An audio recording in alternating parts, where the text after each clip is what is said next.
Dear students, Assalamu alaikum and very good morning to all of you. Our today's topic is The Scarecrow. The Scarecrow is written by Satyajit Ray. Let's discuss a little bit about our author, Satyajit Ray. Satyajit Ray was a Bengali writer. He was a prolific filmmaker and he was also a prolific short story writer or story writer. He was born in Calcutta, May 2nd, 1922, and he lived up to April 23, 1992. कहने के मतलब है कि जो हमारे writer हैं सत्यजीत रे साहब, ये बहुत ही बड़े राइटर और फिल्म मेकर रह चुके हैं। बंगाल में उनकी पैदाइश हुई। ये मई 2, 1921 को पैदा हो गए और ये जिंदा रहे, जीवित रहे अप्रैल 23, 1992 तक। ये इनकी जाए पैदाइश जो है कोलकाता है, पुरानी ज़माने में जिसका नाम कलकत्ता हुआ करता था। उन्होंने अपनी लाइफ में कुछ 36 यानी 36 फिल्म्स उन्होंने डायरेक्ट की और उनको एक अवार्ड मिला, Oscar award for his life time achievement. ये एक एकेडमी तरफ से उसे दिया गया, जिस एकेडमी का नाम था academy of motion picture arts and sciences. ये अवार्ड उन्हें 1992 में मिला और इस अवार्ड उसी साल इस अवार्ड के बाद उसे भारत का सबसे बड़ा जो अवार्ड हुआ करता है, भारत रत्न सिविलियन अवार्ड, सबसे बड़ा सिविलियन अवार्ड जो भारत रत्न हुआ करता है, वो इन्हें मिल जाता है इसी साल 1992 में। तो उन्हीं की एक स्टोरी है द स्केरक्रो। स्केरक्रो के बारे में आपको पता ही होगा कि स्केरक्रो, इसका लफ्ज़ी मतलब होता है एक पुतला सा बनाया जाता है जिसे खेत में गाड़ा जाता है ताकि कभी जो चिड़िया वगैरह हैं वो हमारी क्रॉप्स को नुकसान से उन्हें दूर रखा जा सकता है। वो डर जाते हैं, नुकसान फसलों या क्रॉप्स को नहीं पहुंचाते हैं। तो लेट्स बिगिन। एक्चुअल स्टोरी क्या है? स्टोरी ये किसके मुतलिक है? ये एक पॉपुलर और फेमस राइटर है। फेमस राइटर, इनका नाम है मृकिंगो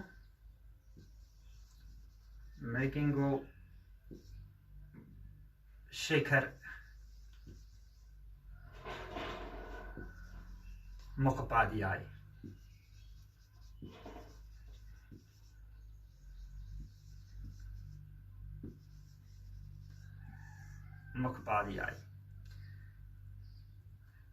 ये इसमें सबसे प्राइम कैरेक्टर हैं, यानी सबसे मेन कैरेक्टर ये इसमें इस स्टोरी में है। और इसके साथ उनका ड्राइवर है जिसका नाम है सुधीर।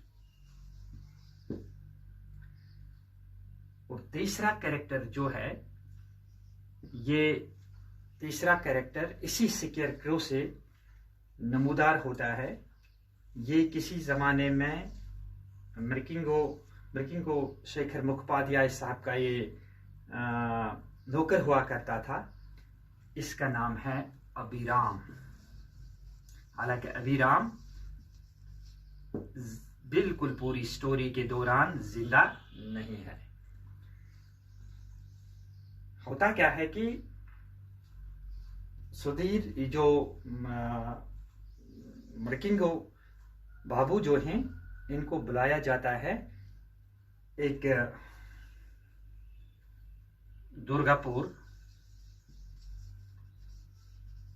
दुर्गापुर उन्हें इनवाइट किया जाता है। Why he is invited to Durgapur? A club invites him in order to honor him, in order to felicitate him. यानी उसे इज्जत अफजाई के लिए वहाँ बुलाया जाता है। जो मर्किन को बाबू साहब ये पहले ट्रेन में अपना वो सर्च करते हैं कि कहीं उसमें बर्थ मिल जाए, लेकिन train berth was not available. He decided to depart by his god. लेकिन कार का जो पेट्रोल गेज है, it's not functioning properly. This he pointed out to Sudhir. इसका पेट्रोल गेज है अच्छी तरह से काम नहीं करता है। सुधीर को इस बारे में बताता है कि भाई आप कार को देखें, कहीं इसमें कोई खराबी नहीं है। लेकिन सुधीर जो है, ही पेज नो अटेंशन।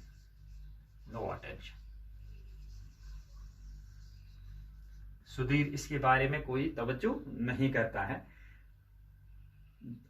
जब ये दुर्गापुर जाते हैं तो वापस पानागर के आसपास उनकी गाड़ी एक वीरान इलाके में रास्ते में रुक जाती है। उसका पेट्रोल खत्म हो जाता है।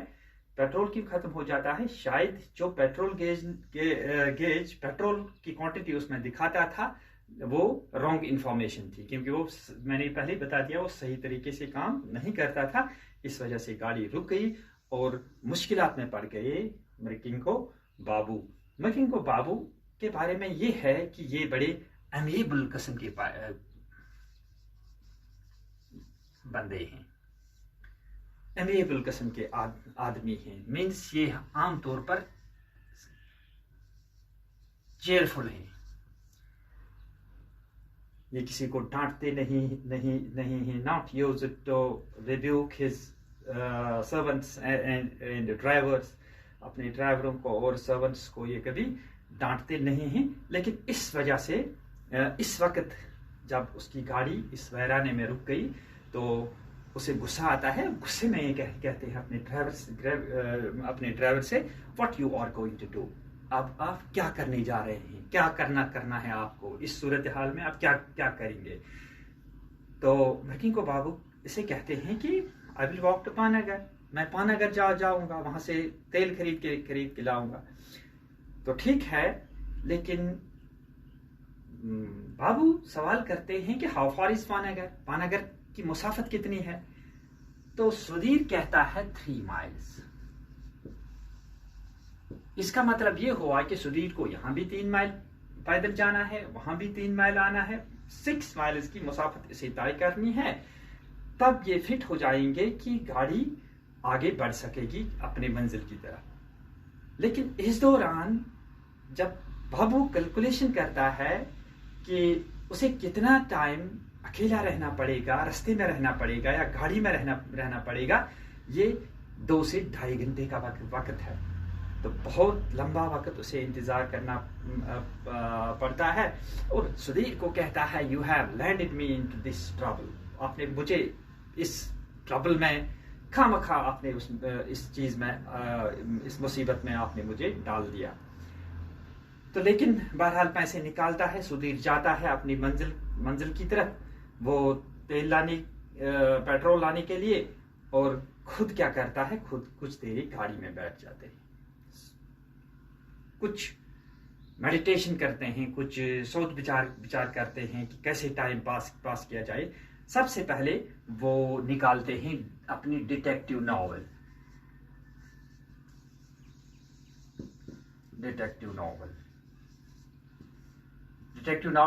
एक जासूसी फिक्शन होता है।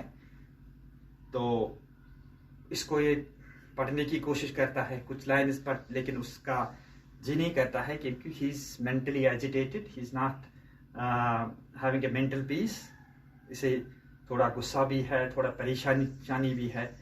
तो गाड़ी से बाहर आता है, कुछ 2-3 सिगरेट सुलगा लेता है, सिगरेट की कस लेता है। तो लेकिन इस दौरान वो इधर उधर देखता है। He takes look of the scenarios, यानी सीनरी वो देखता है कि क्या है। पहले वो ईस्ट की तरफ देखता है। ईस्ट में उसे दूर से एक हट दिखाई देता है और वहां एक ट्री है, टैमरिन ट्री, जैसा कि बुक में लिखा गया है। टैमरिन ट्री, इमली का दरख्त वहां है, इसके पास से एक हट है, उसके पास रो ऑफ पॉम ट्रीज है, और इसके पार जब उसकी नजर जाती है, now there stands a dog forest, बहुत घना और गहरा जंगल वहां पर है। इसके आगे सुधीर बाबू की जो निगाह है, नजर है, वो वहां से वापस मुड़ती है, लौट आती है। और दूसरी चीज, हैबतनाक चीज ये है कि fields are completely shaven, crops are removed because it is winter, क्योंकि ये विंटर है, ये सर्दी का मौसम है। और इस सर्दी के मौसम में क्या है कि ऑटम पहले ही खत्म हो चुका है, फसलों की कटाई हो चुकी है। अब ये जो फील्ड जो है, ये एक बंजर जमीन की शक्ल, वैरानी की शक्ल पेश करती है। अब वेस्ट की तरफ देखता है, वेस्ट में कुछ नज़ारा कुछ मुख्तलिफ नहीं है, ऐसा नज़ारा है। लेकिन वेस्ट में उसने देखा कि किसी किसान ने विंटर क्रॉप्स बोए हैं, और इन विंटर क्रॉप्स के बीच में क्या है कि विंटर क्रॉप्स के बीच में उसने क्या है, एक सिकेयर क्रो देखा। सिकेयर क्रो गौड़ा गया था। और सिकेयर क्रो है क्या चीज? सिकेयर क्रो की डिस्क्रिप्शन भी राइटर ने लिखी है कि कैसा था। राइटर कहता है कि एक वर्टिकली बैम्बू पोल खड़ा कर दिया गया था, उसको हॉरिजॉन्टल इसके आर पार एक और पोल लगा दिया गया था, इसे अटैच किया गया था। जो इसके फ्री एंड्स हैं, ये यानी ये वाले एंड्स, ये उसके आर्म्स का काम करते हैं। और ऊपर से क्या है कि ऊपर से एक पॉट, बड़ी सी पॉट जिसे ब्लैक पेंट किया गया था, उसके सर का काम करती थी। तो वहां उसको पेंट किया गया था, बड़ी बड़ी सी आंखें भी थी।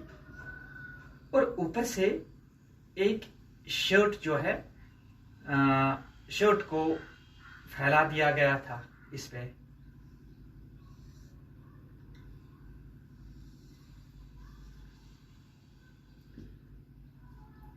कुछ इस तरह की शेप बनती है। लेकिन ये शर्ट क्या है, ये रेड ब्लैक प्रिंटेड शर्ट है। आगे बस वैराना ही वैराना है। अब नॉर्थ की तरफ देखता है, नॉर्दर्न स्काई में इसे क्लाउड्स दिखते हैं, वहीं क्लाउड्स ही क्लाउड्स आता है। आगे जाता है, वहां पर कुछ किसी भारत मैगजीन ने उसे एक स्टोरी के लिए कहा था। अब जब वो दुर्गापुर से वापस आ रहे थे तो स्टोरी का प्लॉट कुछ डेवलप हुआ था उसके माइंड में। अब वो कहता है कि शायद मैं उसके बारे में कुछ लाइन्स लिखूं। अंदर उसने अपनी नोटबुक खोली, कुछ पॉइंट्स नोट कर दिए।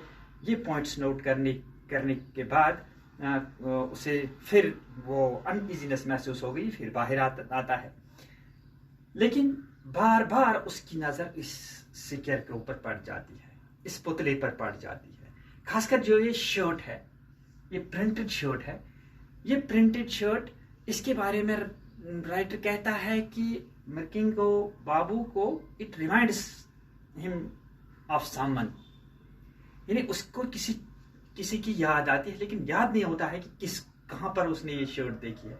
ऐसा लगता है कि उसने इस शर्ट को कहीं पे देखा है, लेकिन याद करने के बावजूद उसे याद नहीं आता है। जोर लगाने के बावजूद भी उसे याद नहीं आता है। बहरहाल फिर उधर अपनी गाड़ी में बैठ जाता है, कुछ चाय का मजा लेता है। इसी तरह इस दौरान कुछ एम्बेसडर कार्स और एक लारी वहां से गुजरती है। बाद में और एक गाड़ी वहां से निकलती है जो कलकत्ता की डायरेक्शन में जाती है। तो सुधीर बाबू अपने आप में कहता है कि those people are all selfish because nobody waited here to ask me for any help. यानी कोई यहाँ नहीं रुकता है कि मुझे कहता कि मुझे किसी चीज़ की ज़रूरत मत है, किसी मदद की ज़रूरत मत है। बहरहाल कहता है कि this is the inherited trait of the Calcuttan people, Calcutta वाले बंगाली पीपल, बंगाली लोगों की ये ट्रेट में है कि वो किसी को पूछते नहीं है। अगर ये मरकिंगो बाबू खुद भी वहाँ होता शायद वो भी ऐसा ही करता, तो अपने आप को सेटिस्फाइड इसी में कर देता है। तो इस दौरान क्या है कि देखता है कि राइट ने बता दिया है रेड डिस्क,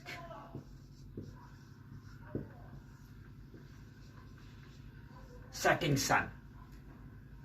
अब ये क्रिम्सन कलर का हो गया, वहां से कुछ रेज इस शर्ट पर पड़ जाती हैं, तो उसे और उसका रंग जो है उसकी वो शाइन जो है निखर जाती है, तो इसे फिर उसकी तरफ अट्रैक्ट हो जाता है मरकिंगो बाबू। तो पता नहीं कि क्या हो रहा है उसके दिल में इस स्केरक्रो के बारे में। तो अपने आप से महसूस कर रहा है कि ये इस इलाके में बहुत यानी अकेला है, महसूस होता है इसे he is the only human being in the world, only human being.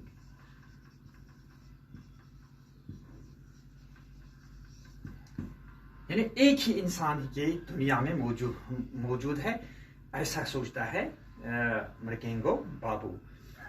तो ऐसा सोचने के साथ साथ उसे और एक ख्याल आता है, सोचता है कि नहीं, मैं अकेला नहीं हूं, बल्कि मेरे साथ और एक है।